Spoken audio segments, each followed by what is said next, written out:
Rotation motion का एक interesting problem rigid body और रिजिड बॉडी के अंदर जब एक और बॉडी होता है तो कैसे क्वेश्चन करना है, एक इंटरेस्टिंग प्रॉब्लम है। एक सिलेंडर है और ट्यूब मान लीजिए, बड़ा एक ट्यूब है जिसका रेडियस आर है, पाइप मान लीजिए, कैपिटल मास एम है, उसके अंदर एक मासलेस छोटी ट्यूब है। उस ट्यूब में एक स्प्रिंग लगा हुआ है, दो स्प्रिंग है दोनों साइड, और सेंटर में एक मास है स्मॉल एम, और ये एक रफ सरफेस पे रखा हुआ है। हम क्या करते हैं, स्मॉल मास को थोड़ा डिस्टेंस x शिफ्ट कर देते हैं पकड़ के, और ये हमने सेंटर से इसको x शिफ्ट कर दिया तो हमारा एक साइड स्प्रिंग में एक्सटेंशन हुआ, एक साइड कंप्रेशन हुआ, दोनों के स्प्रिंग कांस्टेंट के हैं, तो दोनों का जो डिस्प्लेसमेंट है x है।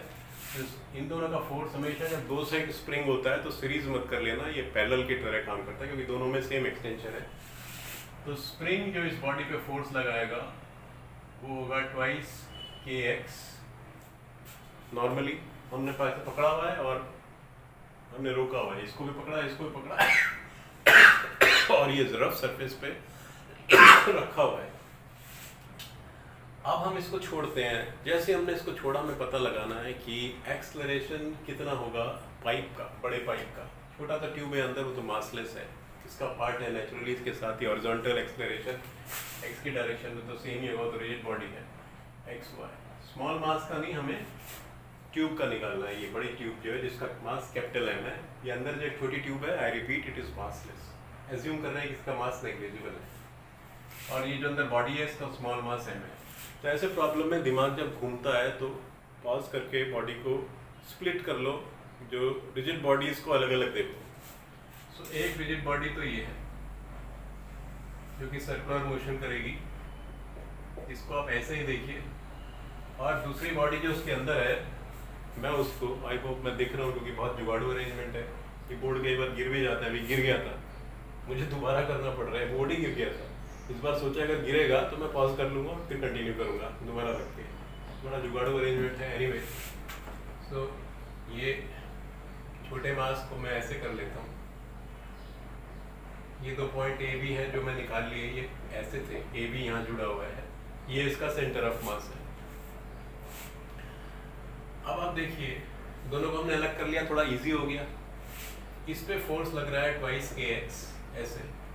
इस बॉडी पे जो फोर्स लगेगा, जो इस बॉडी का पार्ट नहीं है, मतलब इस बॉडी से बाहर जो फोर्स लगा रहे हैं वो इस बॉडी के बाहर है, इस बॉडी का पार्ट नहीं है ये दोनों, क्योंकि दोनों जिस डायरेक्शन में मोशन आपका रिलेटिव मोशन है उस डायरेक्शन में जो फोर्सेस हैं, ये फोर्स ट्वाइस kx इस बॉडी पे भी लगेगा, सेंटर ऑफ मास पे ट्वाइस kx, और ये फोर्स इस बॉडी से बाहर का फोर्स है, इंटरनल फोर्स नहीं है as far as this body is concerned. दोनों को मिला के इंटरनल फोर्स है ट्वाइस kx, मगर दोनों को जब मैं अलग अलग देख रहा हूँ तो आपको फोर्स लेना पड़ेगा जब आप लीनियर इक्वेशन लिखेंगे। उसका ये लीनियर मोशन के लिए जब इक्वेशन लिखेंगे न्यूटन्स लॉ, तो आपको ये फोर्स छोड़ना नहीं है क्योंकि ये दोनों बॉडी अलग अलग हैं।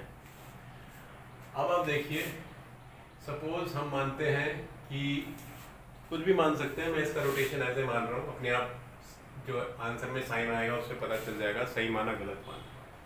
मैं रोटेशन मानता हूँ कि मैं अगर इधर से देख रहा हूँ तो एंटी क्लॉकवाइज है, मीन्स जो है वेक्टर का डायरेक्शन होगा टुवर्ड्स z एक्सिस। ये आपका एंगुलर एक्सेलरेशन जो है, so angular acceleration is minus alpha k, मैंने ऐसे मान लिया, एल्फा अलॉन्ग z। अब आप देखिए, ये एंगुलर एक्सेलरेशन अगर इसे मिलाए रोटेट करना स्टार्ट करेगा। मैंने क्यों बोला रोटेट करना स्टार्ट करेगा, मैंने इंट्यूटिवली बोला। अब लेट अस सी, पैरामीटर्स के बेसिस पे देखते हैं रोटेट होगा कि नहीं होगा।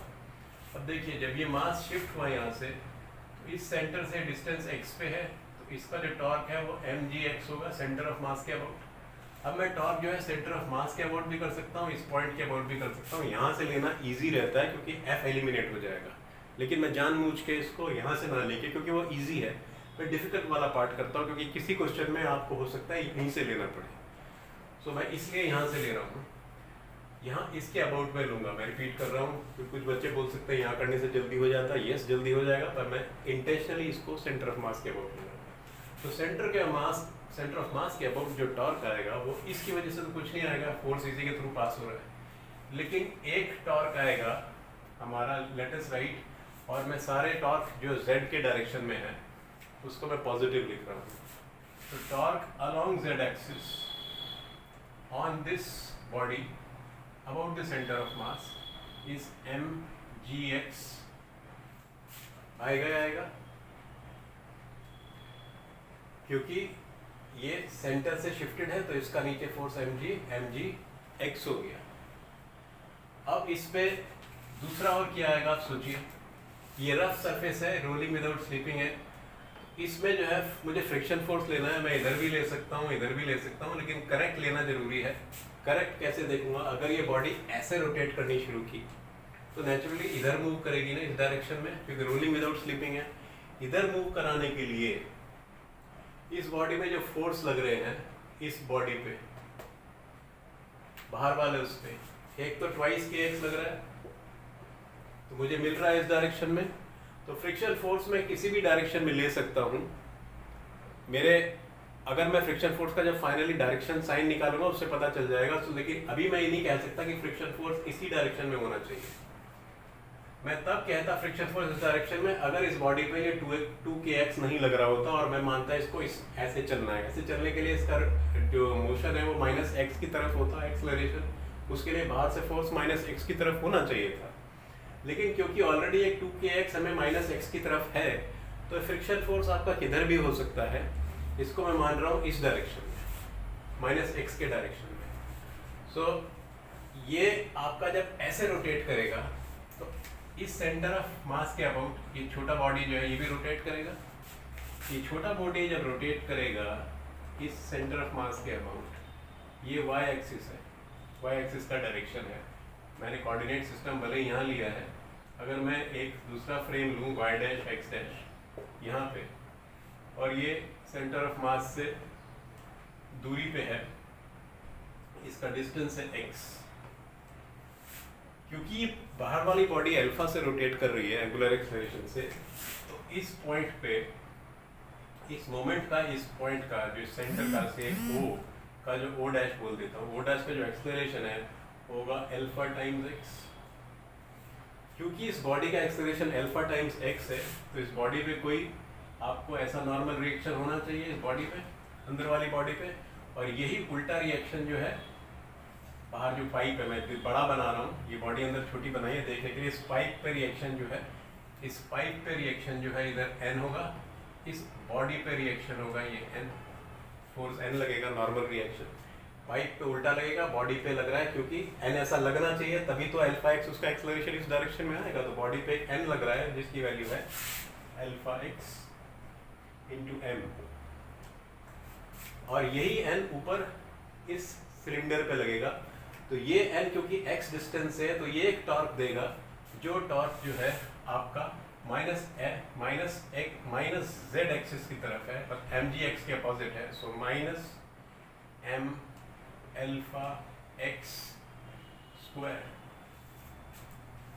और क्या टॉर्क है, ये फ्रिक्शन फोर्स का है, ये फ्रिक्शन फोर्स का टॉर्क भी जो है वो भी माइनस है, सो माइनस f r। सो ये तो हमारा इक्वेशन हो गया टॉर्क का। Torque is I alpha, I is इसी आप आई जो है क्योंकि मैंने दोनों बॉडी को अलग ट्रीट किया हुआ है, इसका मास मत ऐड कर देना इसमें, और mx स्क्वायर नहीं करना है, अपने आप आएगा। देखिए फाइनली मुझे सिर्फ बड़ी बॉडी, मैंने दोनों बॉडी को अलग कर रखा है तो दोनों बॉडी को मिक्स नहीं करना है। I is capital M r square into alpha is mgx minus m alpha x square minus F R. अब आप ट्रांसलेशन मोशन देखिए, नेगेटिव x डायरेक्शन में जो मोशन हो रहा है उसके लिए क्या फोर्सेस है जो इस बॉडी पे लग रहे हैं, और उस बॉडी का पहले तो एक्सेलरेशन देखिए, क्योंकि रोलिंग विदाउट स्लीपिंग है तो जो एंगुलर एक्सेलरेशन है, angular acceleration times r is the acceleration of centre of mass, so acceleration of centre of mass is alpha into r। ये एक्सेलरेशन इस डायरेक्शन में आ रहा है और उस डायरेक्शन में जो फोर्सेस है वो है ट्वाइस के x और प्लस f।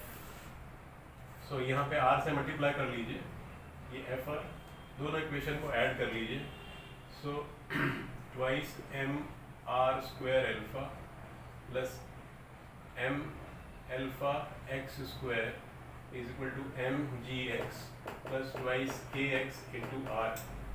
सो अल्फा का वैल्यू हो गया M G x plus twice K x, unit ठीक है, ये फोर्स की यूनिट है एम जी, ये भी फोर्स की यूनिट है आर, ठीक है, यूनिट तो ठीक आ रही है। Twice M R square plus M x square, देखिए ये टर्म आ गया आपका, क्योंकि वाई डायरेक्शन में वो रिजिड है। सो एम एक्स स्क्वायर उस तरह से भी कर सकते थे, पर वो करने का तरीका ठीक नहीं होगा। ये आ गया हमारा अल्फा का value, I alpha is equal to torque, yes units ठीक है हमारी, और एक्सलेरेशन हो जाएगा आर से, दोनों साइड को मल्टीप्लाई कर दीजिए। ये हमारा आंसर है, और मैं आंसर को चेक कर लेता हूँ।